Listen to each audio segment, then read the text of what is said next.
kasih untuk kesempatannya hari ini. Untuk kami kelompok 2 melaksanakan presentasi secara online mengenai salah satu mata kuliah Hukum Pengadaan dan Pendaftaran Tanah. Sebelum saya memulai presentasi kali ini, izinkan saya memperkenalkan diri. Nama saya Adelia Nesya Andika, NIM 2018-06-151. Baik, yang pertama, saya akan menjelaskan mengenai Peraturan Pemerintah Nomor 39 Tahun 1973 yang mengatur tentang acara penetapan ganti rugi oleh Pengadilan Tinggi sehubungan dengan pencabutan hak-hak atas tanah dan benda-benda yang ada di atasnya.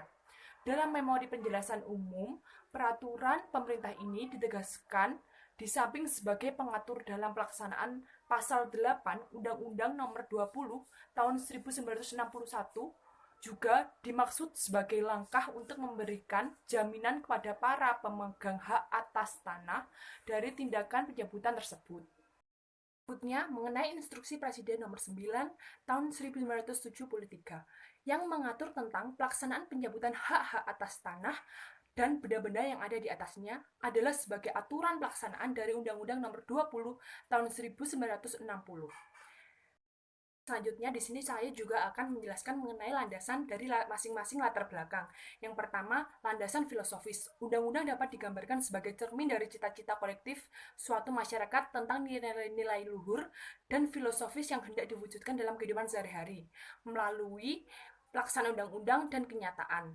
Dengan demikian, cita-cita filosofis yang terkandung dalam undang-undang itu hendaklah mencerminkan cita-cita filosofis yang dianut masyarakat bangsa yang dicita-citakan oleh bangsa Indonesia sendiri. Pancasila merupakan landasan filosofis semua produk undang-undang Republik Indonesia berdasarkan Undang-Undang 1945. Kedua adalah landasan sosiologis, bahwa setiap norma hukum yang dituangkan dalam undang-undang haruslah mencerminkan tuntutan kebutuhan masyarakat sendiri akan norma-norma hukum yang sesuai dengan realitas kesadaran hukum masyarakat. Karena itu, dalam konsideran harus dirumuskan dengan baik pertimbangan-pertimbangan yang bersifat empiris, sehingga suatu gagasan normatif yang dituangkan dalam undang-undang benar-benar berdasarkan pada kenyataan hidup oleh masyarakat sekitar dan sosial di Indonesia. Adalah landasan yuridis, merupakan pertimbangan atau alasan yang menggambarkan bahwa peraturan yang dibentuk untuk mengatasi permasalahan hukum atau mengisi kekosongan hukum dengan pertimbangan aturan yang telah ada, yang akan diubah atau yang akan dicabut guna menjamin kepastian hukum dan rasa keadilan dari masyarakat. Landasan yuridis menyangkut persoalan hukum yang berkaitan dengan substansi atau materi yang diatur sehingga perlu dibentuk peraturan perundang-undangan yang baru.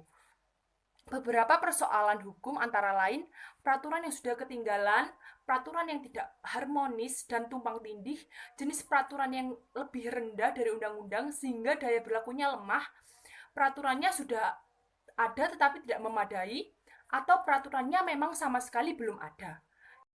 Menurut Jimli Asidiki, hal ini yang disebut sebagai bagian dari konsideran atau mengingat dari undang-undang atau peraturan perundang-undangan pada umumnya.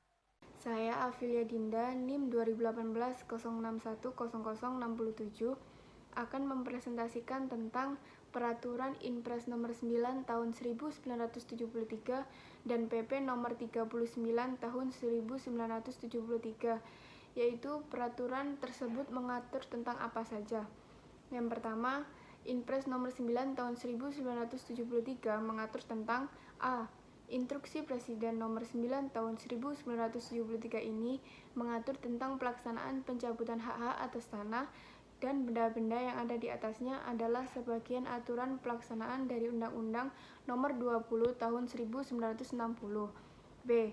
Mengatur supaya hanya dilaksanakan benar-benar untuk kepentingan umum dan dilakukan dengan hati-hati serta dengan cara yang adil dan bijaksana.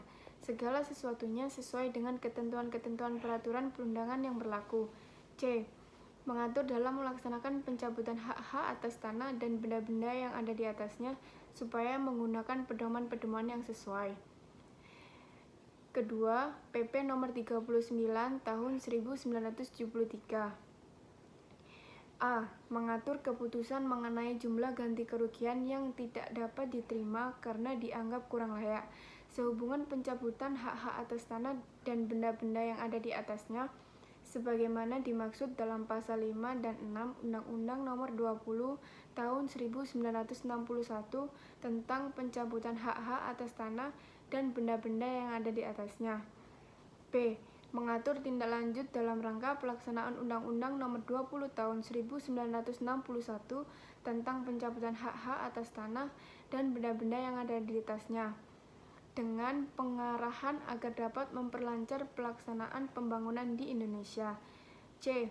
Mengatur memberikan jaminan bagi para pemilik atau pemegang hak atas tanah terhadap tindakan pencabutan dengan beberapa bekas pemilik atau pemegang atas tanah itu tidak mengalami kemunduran baik dalam bidang ekonomi maupun sosial, dan diberikan kesempatan untuk naik banding ke pengadilan tinggi apabila penetapan besarnya ganti rugi atas tanah dan benda-benda yang ada di atasnya itu tidak dapat mereka terima. Saya Tegas Langorandani, NIM 2018 akan menjelaskan tentang bagaimana prosedur dalam pencabutan hak atas tanah. Dalam Instruksi Presiden Nomor 9 Tahun 1973, penguasaan atas tanah dalam keadaan mendesak sebagaimana dimaksud dalam pasal 6 Undang-Undang Nomor 20 Tahun 1961 hanya dapat dilakukan apabila penundaan pencabutan hak dapat menimbulkan bencana alam yang mengancam keselamatan umum, dan penyediaan tanah tersebut sangat diperlukan dalam suatu kegiatan pembangunan oleh pemerintah dan atau pemerintah daerah maupun masyarakat luas. Pelaksanaannya dianggap tidak dapat ditunda-tunda lagi. Kemudian dalam PP Nomor 39 Tahun 1973, jika yang berhak atas tanah atau bangunan yang haknya dicabut tidak bersedia menerima ganti kerugian sebagaimana dimaksud dalam pasal 8 Undang-Undang Nomor 20 Tahun 1961, maka ia atau wakilnya yang dikuasakan secara sah dapat mengajukan banding kepada pengadilan tinggi yang daerah hukumnya meliputi tempat letak tanah dan atau benda-benda yang ada di atasnya.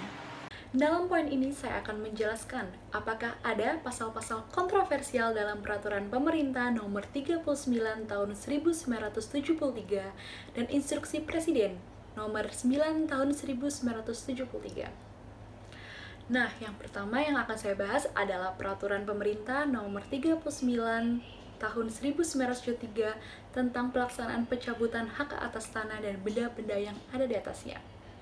Dalam pasal ini, tentu jawabannya tidak ada pasal yang kontroversial. Mengapa demikian? Sebab segala sesuatu yang ada dalam memori penjelasan umum peraturan pemerintah ini telah ditegaskan di samping pengaturan pelaksanaan pasal 8 Undang-Undang Nomor 20 Tahun 1961, juga dimaksudkan sebagai langkah awal untuk memberikan jaminan kepada para pemegang hak atas tanah dari tindakan pencabutan tersebut. Selain itu, dengan dilakukannya pencabutan hak atas tanah dari pemerintah dengan adanya PP Nomor 39 Tahun 1973 ini, bekas pemilik tanah tidak akan mengalami kemunduran baik di bidang sosialnya maupun di bidang ekonominya. Sebagaimana yang telah kita ketahui bahwa di Indonesia setiap warga negara memiliki hak atas tanah yang telah kita tahu pada pasal 6 UU-PA bahwa setiap warga negara memiliki hak yang sama, baik pemerintah, seseorang maupun pihak swasta. Namun dalam hal ini juga, pemerintah memiliki wewenang untuk mencabut hak atas tanah seseorang guna kepentingan umum. Namun dengan adanya pasal ini, pemerintah tidak dapat sewenang-wenang mengambil atau mencabut hak atas tanah dari seseorang. Jadi, dalam hal ini pemerintah dapat memberikan ganti kerugian kepada pemilik hak atas tanah yang dimana hak atas tanahnya tadi telah dicabut oleh pemerintah. Namun bila terjadi sengketa atas penyelesaian ganti kerugian ini, maka dengan adanya peraturan ini, pemilik hak atas tanah dapat mengajukan atau membuat banding ke pengadilan tinggi apabila ganti rugi yang diberikan kepada mereka kurang berpatutan. Lanjut, bagaimana dengan Inpres nomor 9 tahun 1973 ini? Jawabannya adalah sama. Dalam pasal ini tidak terdapat pasal-pasal yang kontroversial. Mengapa demikian? Sebab telah kita ketahui bahwa pada pasal 1 Inpres ini telah ditegaskan dan dijelaskan bahwa pemerintah hanya dapat melakukan pencabutan hak atas tanah jika itu untuk kepentingan umum, dan pelaksanaannya pun harus secara hati-hati, adil, dan bijaksana sesuai dengan ketentuan peraturan perundang-undangan yang ada di Indonesia. Jadi dalam hal ini juga tahapan pencabutannya juga dilakukan secara sesuai peraturan perundang-undangan, sehingga pemerintah tidak dapat sewenang-wenang untuk mencabut hak atas tanah milik seseorang maupun pihak swasta. Nama saya Isma Khalidia, NIM 2016 06153 akan menjelaskan mengenai dampak dari berlakunya Inpres nomor 9 tahun 1973 mengenai pelaksanaan pencabutan hak atas tanah dan benda-benda yang ada di atasnya, yaitu A. Menghindarkan timbulnya penyalah-tafsiran dan penyalahgunaan pengertian kepentingan umum dalam pelaksanaan hak-hak pencabutan hak-hak atas tanah dan benda-benda yang ada di atasnya. Yang B.